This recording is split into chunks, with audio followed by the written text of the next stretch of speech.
Hi hello வணக்கம் அன்புறவுகளே. ஒரு சின்ன பதிவு ஒன்று சொல்கிறதுக்காகத்தான் நான் இந்த வீடியோ எடுக்கிறேன்.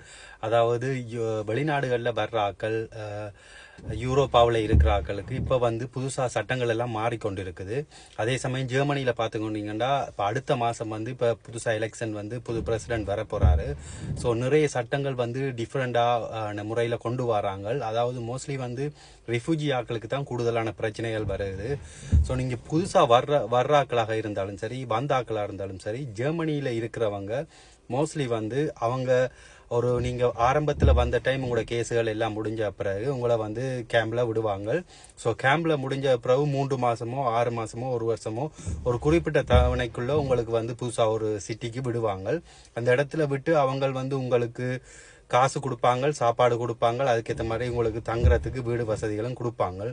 ஸோ நீங்கள் புதுசாக வர்ற ஆக்களாக இருந்தால் ஒரே ஒரு விஷயத்தை நான் சொல்கிறேன். இல்லாட்டி இருக்கிற ஆக்களாக இருந்தாலும் சரி, நீங்கள் இங்கே புதுசாக வந்த டைமோ இப்போ இருந்து கொண்டிருக்க டைமோ உங்களுக்கு இந்த வாய்ப்பு கிடைக்கும். நீங்கள் கேம்பில் இருக்கக்குள்ளே உங்களுக்கு இங்கே மொழி படிக்கிறதுக்குரிய வாய்ப்பு கிடைக்கும். ஃபுல்லாக கிடைக்கலாட்டியும் ஒரு அளவு கிடைக்கும். ஸோ நீங்கள் அதை மிஸ் பண்ணாமல் படியுங்கோ. ஏண்டா இந்த நாட்டை பொறுத்தளவில் கூடுதலான விஷயம் அவங்க இந்த நாட்டு மொழியில் கதைக்கணுமென்று பார்ப்பாங்க. பேசிக்கான ஒரு தகமையை அதை நீங்கள் கண்டிப்பாக செய்யத்தான் வேணும். இல்லை என்று சொன்னால் நீங்கள் இங்கே இருந்து 1 வருஷம் 2 வருஷம் உங்களோட கேஸுகள் எதுவும் பிரச்சனையாகி ஏதாச்சும் ஒன்று ஆயிடுச்சுன்னா நீங்கள் லோயர் அது இதண்டு எக்ஸ்ட்ராவாக காசு தான் கொடுத்து கொண்டு இருப்பீங்க. அதாவது நீங்கள் படித்தா மட்டும் உடனே உங்களுக்கு விசா கிடைக்குமென்றதில்லை. ஆனால் மற்றபடி இருக்கிறத விட இப்போ நடக்கிற சட்ட முறைகள், புதுசாக வர்ற அரசாங்கங்கள் அந்த ரிஃப்யூஜி ஆக்களில் தான் கூடுதலாக கை வைக்கிறதுக்கு இப்போ காய்ச்சி கொண்டிருக்கிறாங்க. ஸோ அது கண்டிப்பாக நடக்கும்.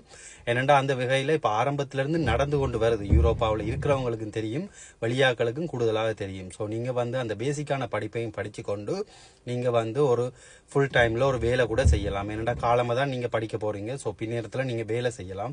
ஸோ நீங்கள் அதையும் செஞ்சு கொண்டு வந்தீங்கன்னு சொன்னால் உங்களுக்கு ஒரு 6 மாதம் 1 வருஷத்தில் இந்த பேசிக்கான ஒரு தகமைக்குரிய சர்டிஃபிகேட் நீங்கள் எடுத்துக்கொள்ளலாம். எடுத்துட்டு அதே சமயம் நீங்கள் படித்து கொண்டு இருக்கிறீங்க, அந்த சர்டிஃபிகேட் எடுக்கிறீங்க, உங்களுக்கு இங்கே பொதுவான ஒரு இடம் இருக்கும், உங்களோட விசா மாத்திர இடம். அங்கே நீங்கள் என்ன படித்தீங்க என்ன இதுன்றதை கேட்பாங்க அடிக்கடி. ஸோ நீங்கள் அதை கொண்டே கொடுக்கலாம். நான் இவ்வளோ நாள் இதை படிச்சிருக்கிறேன் அப்படின்ற இது. அதே சமயம் உங்களோட நீங்கள் வேலை செய்கிறதுக்குரிய அக்ரிமெண்ட் அதுகளை நீங்கள் கொடுத்தீங்களா அவங்க பார்ப்பாங்க. ஓகே, எங்களோட நாட்டில் இது வந்திருக்கிறாங்க, இங்கே நாட்டில் இருக்கிற உதவிகளை பெருசாக பெறாமல் அவங்க படிக்கிறாங்க, அவங்க அடுத்த கட்டத்துக்கு ஏற்ற மாதிரி ஒரு நடைமுறையை எடுக்கிறாங்கன்னு சொல்லி கூடுதலாக பார்ப்பாங்க. ஸோ அந்த விஷயம் முக்கியமாக இருக்கும். நீங்கள் இங்கே அரசாங்கத்தினுடைய காசை மட்டும் எடுத்துக்கொண்டு இருந்தால் அவங்க ஒரு கட்டத்துக்கு பிறகு எல்லா கேஸுகளும் ரிஜெக்ட் ஆகும். மேக்சிமம் ஒரு 3 வருஷத்துக்குள்ளே எல்லா விஷயங்களும் முடிஞ்சிடும்.